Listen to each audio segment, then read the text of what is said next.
1800-കളിൽ Federico bats എന്ന ടെന്നീസിലുള്ള തന്റെ ഫാമിലുണ്ടായ ഒരു അപകടത്തിൽപ്പെട്ട് സുഖമില്ലാതെ കിടപ്പിലായി. ഇതിനെ തുടർന്ന് അയാളുടെ ഭാര്യ കേറ്റ് ഫാമിന്റെ ചുമതല ഏറ്റെടുത്തു. എന്നാൽ കേറ്റിനെ കുറിച്ച് അത്ര നല്ല അഭിപ്രായമല്ലായിരുന്നു ആ നാട്ടിൽ ജനങ്ങൾക്കുണ്ടായിരുന്നത്. അതിന്റെ പ്രധാന കാരണം കേറ്റ് തന്റെ ഫാമിന്റെ അഭിവൃദ്ധിക്കായി മന്ത്രവാദങ്ങൾ ചെയ്തിരുന്നതായ ഒരു വാർത്ത അവിടെയാകെ പ്രചരിച്ചിരുന്നു. എന്തൊക്കെയാണെങ്കിലും ഈ സംഭവങ്ങൾ ചെന്ന് അവസാനിച്ചത് ചരിത്രത്തിൽ ഇടം പിടിച്ച വലിയൊരു അമാനുഷിക കഥയിലേക്കായിരുന്നു.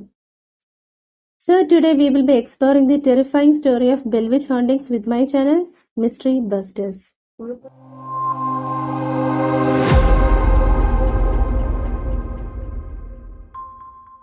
ഫ്രെഡറിക് ബാറ്റ്സിന് സുഖം പ്രാപിക്കാനും ഫാം നോക്കി നടത്താനും താമസം നേരിട്ടപ്പോൾ അയാൾ തന്റെ സ്വത്തിന്റെ ചില ഭാഗങ്ങൾ വിൽക്കാൻ തയ്യാറായി.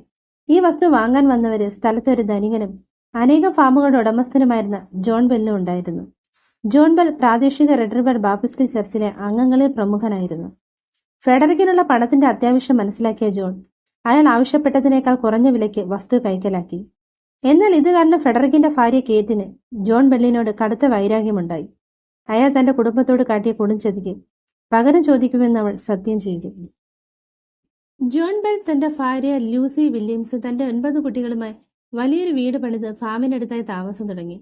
അങ്ങനെയിരിക്കെ ഒരു ദിവസം ജോൺ ബെൽ ഫെഡറിക്കിന്റെ സഹോദരൻ ബെഞ്ചമിനിൽ നിന്നൊരു അടിമ പെൺകുട്ടിയെ വാങ്ങാനിടയായി.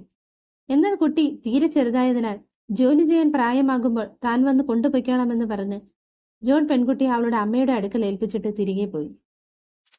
കുറച്ചു വർഷങ്ങൾക്ക് ശേഷം കുട്ടിയെ കൊണ്ടുപോകാൻ ജോൺ വന്നപ്പോൾ കുട്ടിക്ക് ഇപ്പോൾ ജോലി ചെയ്യാൻ പ്രായമായതിനാൽ നേരത്തെ തന്നതിനേക്കാൾ ഇരട്ടി വില തരണമെന്ന് ബെഞ്ചമിൻ ആവശ്യപ്പെട്ടു. ഇത് കേട്ട ജോൺ പെൺകുട്ടിയെ ഇതിനകം തന്നെ താൻ രൂപ കൊടുത്ത് വാങ്ങിയതിനാൽ അവൾ തന്റെ സ്വത്താണെന്നും ബെഞ്ചമിൻ അവളെ തിരികെ വേണമെങ്കിൽ ഇരട്ടി പണം നൽകി തിരികെ വാങ്ങണമെന്നും ജോൺ അയാളോട് പറഞ്ഞു. ഇതിനെ ചൊല്ലി അവർ തമ്മിൽ വാക്കുതർക്കങ്ങളുണ്ടായി. ഒടുവിൽ ബെഞ്ചമിൻ ഇരട്ടി പണം നൽകി അടിമ പെൺകുട്ടിയെ തിരികെ വാങ്ങി. ഇതിനെപ്പറ്റി അറിഞ്ഞ കേറ്റിന് ജോണിനോടുള്ള ദേഷ്യം ഇരട്ടിയായി. അവൾ ബെഞ്ചമിനോട് അമിതപണം ഈടാക്കിയതിന് ജോണിനെതിരെ കേസ് കൊടുക്കാൻ ആവശ്യപ്പെട്ടു. ഇത് കേട്ട ബെഞ്ചമിന് കേറ്റ് പറഞ്ഞതിൽ കാര്യമുണ്ടെന്ന് മനസ്സിലാക്കി ജോണിനെതിരെ കേസ് കൊടുത്തു.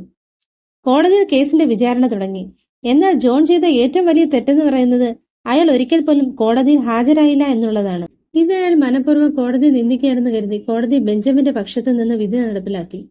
ജോണിനെ കുറ്റക്കാരനെന്ന് വിധിച്ചു. ഈ ശിക്ഷയെക്കുറിച്ച് പട്ടണത്തിലെല്ലാം വാർത്തയായി. തുടർന്ന് ജോണിനെ പ്രാദേശിക പള്ളിയുടെ സഭയിൽ നിന്ന് പുറത്താക്കി. അതോടുകൂടി സമൂഹത്തിലുള്ള അയാളുടെ നിലയും വിലയും ക്ഷയിക്കാൻ തുടങ്ങി. അങ്ങനെയിരിക്കെ 1817 ഒരു ദിവസം ജോൺ ബെൽ തന്റെ മകനോടൊപ്പം തന്റെ ഫാമിനടുത്ത് നിൽക്കുമ്പോൾ പെട്ടെന്ന് ദൂരെ നിന്ന് ഏതോ മൃഗത്തിന്റെ മുരൾച്ച കേൾക്കാൻ തുടങ്ങി. ഇത് കേട്ട് അവർ രണ്ടുപേരും എന്താണ് ശബ്ദമെന്നറിയാൻ കൃഷിപ്പാടത്തിലൂടെ മുന്നോട്ട് നടന്നു. കുറെ ദൂരം ചെന്നപ്പോൾ ദൂരെ കുറ്റിക്കാടിനടുത്തായി നായയുടെ ശരീരവും മുയലിന്റെ തലയുമുള്ള ഒരു വിചിത്ര മൃഗത്തെ കാണാനിടയായി. ആ മൃഗം അവരെ ആക്രമിക്കുന്നതിന് മുമ്പ് തന്നെ ജോൺ തന്റെ കയ്യിലിരുന്ന തോക്കെടുത്ത് ആ ഭീകരജീവിയുടെ നേരെ വെടിവെച്ചു. ആ ജീവി മരിച്ചെന്ന് കരുതി അവിടെ ചെന്ന് നോക്കുമ്പോൾ അവിടെ ഒന്നും തന്നെ കാണാനില്ലായിരുന്നു. പിന്നെ എന്താണ് അവിടെ സംഭവിച്ചെന്നറിയാതെ അവർ രണ്ടുപേരും അവിടെയാകെ ഒന്ന് തിരഞ്ഞതിന് ശേഷം തിരികെ വീട്ടിലേക്ക് പോയി. പിന്നെ അങ്ങോട്ട് അവരുടെ ജീവിതത്തിൽ അസ്വാഭാവിക സംഭവങ്ങൾ നടക്കാൻ തുടങ്ങി. രാത്രിയിൽ എല്ലാവരും ഒരുമിച്ച് ഭക്ഷണം കഴിക്കാൻ ഇരുന്നപ്പോൾ വീടിന്റെ മുകളിൽ ആരോ കല്ലെറിയുന്നതും വീടിന്റെ ഭിത്തിയിൽ ആരോ ഇടിക്കുന്നതും പോലുള്ള ശബ്ദങ്ങളും കേൾക്കാൻ തുടങ്ങി. ഇത് കേട്ട് ജോൺ പെട്ടെന്ന് തന്നെ പുറത്തിറങ്ങി നോക്കിയെങ്കിലും അവിടെ ഒന്നും തന്നെ കാണാനില്ലായിരുന്നു. ഇങ്ങനെ പല രാത്രികളിൽ ആവർത്തിക്കാൻ തുടങ്ങി. പിന്നെ ഇവർ ഇതൊന്നും ശ്രദ്ധിക്കാതെയായി. അതിനുശേഷം ഈ സംഭവങ്ങൾ വീടിനുള്ളിൽ നടക്കാൻ തുടങ്ങി. ശബ്ദങ്ങൾ കൊണ്ട് ശല്യം ചെയ്യാൻ തുടങ്ങിയതൊടുവിൽ ദേഹോപദ്രവങ്ങൾ വരെയാകാൻ തുടങ്ങി. ഈ ദുഷ്ടശക്തികൾ ഏറ്റവും കൂടുതൽ ഉപദ്രവിച്ചത് അയാളുടെ കുട്ടികളെയായിരുന്നു. ഉറങ്ങാൻ കിടന്ന കുട്ടികളുടെ ബെഡ്ഷീറ്റും തലയിണകളും വലിച്ചെറിഞ്ഞു. അവരെ ദേഹോപദ്രവങ്ങൾ ചെയ്യാൻ തുടങ്ങി. ഇത് കണ്ട് പേടിച്ച കുട്ടികൾ തന്റെ മാതാപിതാക്കളോട് ഇതിനെപ്പറ്റി പറഞ്ഞു. ഉടൻ തന്നെ അവർ രണ്ടുപേരും കുട്ടികളുടെ മുറിയാകെ പരിശോധിച്ചെങ്കിലും അവിടെ ആരെയും കാണാൻ കഴിഞ്ഞില്ല. ഇതിൽ നിന്നെല്ലാം തന്റെ കുടുംബത്തെ രക്ഷിക്കാൻ വീട്ടിൽ പ്രാർത്ഥനകൾ നടത്താൻ തുടങ്ങി. പക്ഷെ അവരുടെ പ്രാർത്ഥനകളെല്ലാം വ്യർത്ഥമായിരുന്നു. കാരണം ഒരു ദിവസം ജോണും ഭാര്യയും തന്റെ മകൾ ബെറ്റ്സിയുടെ അലർച്ച കേട്ട് ഞെട്ടിയുണർന്ന് അവളുടെ മുറിക്കടുത്തേക്ക് ഓടി.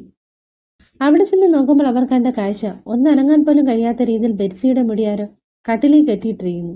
അവളുടെ മുഖത്താകെ അടികൊണ്ട പാടുകൾ കൊണ്ട് നിറഞ്ഞിരുന്നു. ജോണും ലൂസിയും തന്റെ മകളെ സമാധാനിപ്പിച്ചുകൊണ്ട് എന്താണ് നടന്നതെന്ന് തിരക്കി. ഇത് കേട്ട് അവൾ പറഞ്ഞത് അന്ന് രാത്രിയിൽ ഉറങ്ങാൻ കിടന്നപ്പോൾ എന്തോ ശബ്ദം കേട്ട് ഞെട്ടിയുണർന്ന് നോക്കുമ്പോൾ എഴുന്നേൽക്കാൻ കഴിയാത്ത രീതിയിൽ മുടി ആരോ കട്ടിലിൽ കെട്ടിയിട്ടിരിക്കുന്നു. കരയാൻ തുടങ്ങിയപ്പോൾ അവളെ ആരോ തുടരെ ശക്തമായി അടിക്കാൻ തുടങ്ങി. ചുറ്റും നോക്കിയിട്ടും അവിടെ ആരെയും കാണാനും കഴിഞ്ഞില്ല. ഇതും കേട്ട ജോണും ലൂസിയും തന്റെ വീട്ടിൽ നടക്കുന്ന പ്രശ്നങ്ങളെ കുറിച്ചോർത്ത് വല്ലാത്ത വിഷമത്തിലായി. അങ്ങനെ ഒരു ദിവസം ബെറ്റ്സി രാത്രിയിൽ ജനാലയിലൂടെ പുറത്തേക്ക് നോക്കുമ്പോൾ പച്ച ഗൗൺ ധരിച്ചൊരു പെൺകുട്ടി മരത്തിന്റെ അടുത്ത് നിൽക്കുന്നത് കണ്ടു. കുറച്ചു കഴിഞ്ഞപ്പോൾ അവൾ അപ്രത്യക്ഷമാവുകയും ചെയ്തു. ഇതിനെക്കുറിച്ച് അവൾ തന്റെ മാതാപിതാക്കളോട് ചോദിച്ചു. എന്നാൽ അങ്ങനെ ഒരു പെൺകുട്ടിയെക്കുറിച്ചൊന്നും അവർക്കറിയില്ലായിരുന്നു.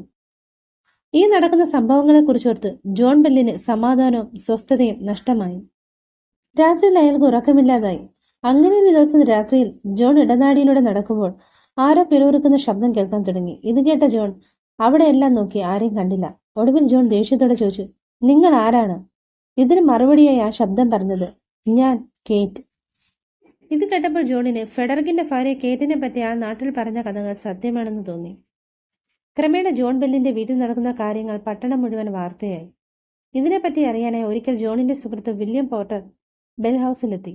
അന്ന് രാത്രി ഉറങ്ങാൻ കിടന്ന വില്യം പെട്ടെന്ന് ശബ്ദം കേട്ട് ഞെട്ടിയുണർന്നു നോക്കുമ്പോൾ തന്റെ അടുത്തായി ഒരു കറുത്ത രൂപം നിൽക്കുന്നതെന്ന് കണ്ടു.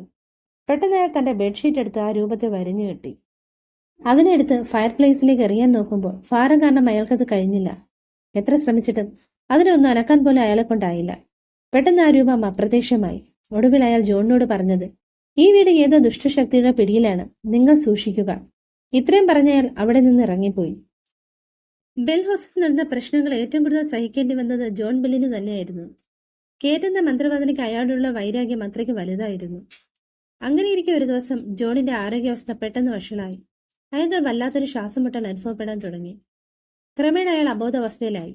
എന്നാൽ പെട്ടെന്നങ്ങനെ അയാൾക്ക് ഈ അവസ്ഥ വന്നെന്നറിയാൻ അയാളുടെ മക്കൾ നടത്തിയ തിരച്ചിലിൽ അലമാരിയിൽ നിന്ന് ഒരു രൂക്ഷഗന്ധമുള്ള മരുന്നുകുപ്പി കണ്ടെത്തി.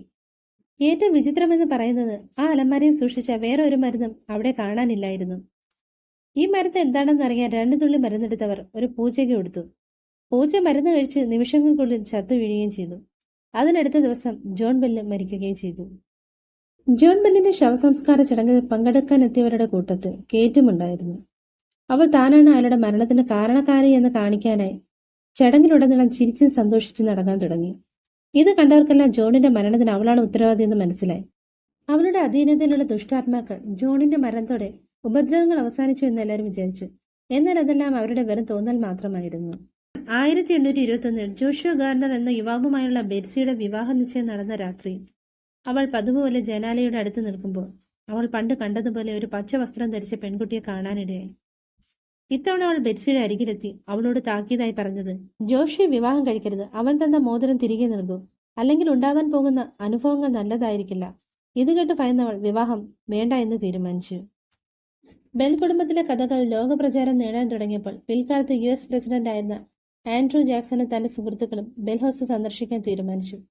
അയാൾ തന്റെ സുഹൃത്തുക്കളോടൊപ്പം ബെൽ ഹൗസിലേക്ക് പുറപ്പെട്ടു. എന്നാൽ ഫാമിന്റെ ചുറ്റുവട്ടത്തെത്തിയപ്പോൾ തന്നെ കുതിരവണ്ടി പെട്ടെന്നൊരു നിലവിളിയോടെ അവിടെ നിന്നു. എത്ര ശ്രമിച്ചിട്ടും അതിന് മുന്നോട്ട് പോകാൻ കഴിഞ്ഞില്ല. ആ സമയത്ത് മരങ്ങൾക്കിടയിൽ നിന്നൊരു ശബ്ദം കേട്ടു, ഇനി നിങ്ങൾക്ക് പോകാം, പക്ഷെ ഇന്ന് രാത്രി നിങ്ങൾ എന്നെ വീണ്ടും കാണേണ്ടി വരും. പെട്ടെന്ന് ശബ്ദം നിലച്ചു. കുതിരകൾ മുന്നോട്ട് യാത്ര തുടങ്ങി. ആൻഡ്രൂ ജാക്സന്റെ കൂട്ടത്തിൽ ഒരു മന്ത്രവാദി ഉണ്ടായിരുന്നു. ആ രാത്രിയിൽ കേറ്റിനെ എങ്ങനെയെങ്കിലും കൊല്ലുമെന്ന് അയാൾ വീമ്പിളക്കി. എന്നാൽ അവിടെ എത്തി അതിന് മുമ്പ് തന്നെ അവളുടെ ദുഷ്ടശക്തി അവിടെ എത്തി അവനെ തല്ലിച്ചതച്ചു. ഒടുവിൽ അയാൾ ജീവനും കൊണ്ട് അവിടെ നിന്ന് ഇറങ്ങിയോടി. ഇതിനെ തുടർന്ന് ആൻഡ്രൂ ജാക്സന്റെ കൂട്ടാളി അവിടെ നിന്ന് ഇറങ്ങിപ്പോയി. പ്രാദേശിക ഐതിഹ്യം അനുസരിച്ച് അവൾ ആഗ്രഹിച്ചത് നേടിയ ശേഷം അടുത്തുള്ള ഒരു ഗുഹയിലേക്ക് പോയെന്നാണ്. ഇന്നും അവളുടെ ദുരാത്മാവ് അവിടെ ഉണ്ടെന്ന് എല്ലാവരും വിശ്വസിക്കുന്നു. ഈ ഗുഹ ഇന്ന് ഒരു സന്ദർശക കേന്ദ്രമായി മാറിയിരിക്കുകയാണ്. അവിടെ സന്ദർശിക്കാൻ വരുന്നവർക്കുള്ള മുന്നറിയിപ്പായി അവിടെ നിന്ന് എന്തെങ്കിലും സാധനങ്ങൾ പുറത്തു കൊണ്ടുപോകരുതെന്നും അങ്ങനെ സംഭവിച്ചാൽ ഭയങ്കര പ്രത്യാഘാതങ്ങൾ അനുഭവിക്കേണ്ടി വരുമെന്നും പറയപ്പെടുന്നു. എന്നാൽ ഈ മുന്നറിയിപ്പൊന്നും വകവയ്ക്കാതെ അവിടെ നിന്നൊരു പാറക്കഷ്ണം എടുത്ത് വീട്ടിലേക്ക് കൊണ്ടുപോയ ഒരാൾക്ക് 3 ദിവസത്തിനുള്ളിൽ ഭാര്യയും ജോലിയും വീട് നഷ്ടപ്പെട്ടിട്ടുള്ളതായ ഭീതി ഉളവാക്കുന്ന ഒരു അനുഭവ കഥയുണ്ട്. അതിനാൽ ഇത്തരം അനുഭവങ്ങളെ ഭയന്ന് ആരും ഇതിനൊന്നും തയ്യാറാവാറില്ല. 200 വർഷങ്ങൾക്ക് മുമ്പ് നടന്ന ബെൽവിച്ച് എന്ന മന്ത്രവാദിനിയുടെ അസ്തിത്വത്തിന്റെ കഥ തെളിയിക്കപ്പെടാത്ത ഒരു നിഗൂഢ രഹസ്യമായി തന്നെ നിൽക്കുന്നു.